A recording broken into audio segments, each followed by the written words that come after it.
Aron hingpit na nga makabangon, nagsugod na og tukod og bag-ong balay ang mga residenteng apektado sa sunog sa Barangay 21-C Davao City.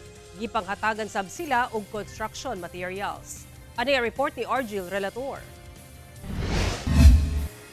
Human na abo sa dakong sunog ang ilang mga balay sa Barangay 21-C Davao City niadtong unang semana sa Oktubre.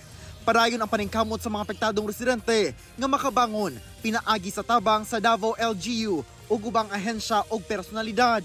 Nagsugod na sila og tukod balik sa ilang mga balay.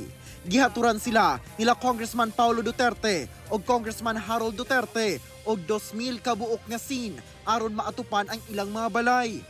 Di ami karon diri para makita jud namo no, ipaabot sa ninyo ang among suporta. Sige lang sa mga disgrasya or mga kalamidad no. Ang importante din na magdungan ta o magtinabangay ta pagbangon. Maro jud na importante din di ta mo give up, di ta mo surrender. Nami dala 2,000 ka boksin. Kung kinsay nang inanglan ko lang ninyo kay kapitan. Gihatag ni sa mga dabawin niyo para ninyo. Dako ang pasalamat sa barangay ug sa mga residente sa padayon nga pagtabang kanila hangtod sa mabalik sa normal ang ilang kinabuhi human ang sunog. Ana sa sobra 200 ka magbanay ang apektado sa maong sunog.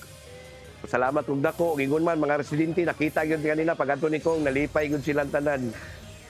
Murag bisag sa ilang kasubo pero adunay naghatag og mga construction material sa scene. Dako gyud yang kalipay kay sila nagtukod lang uban wala pa gyud atop.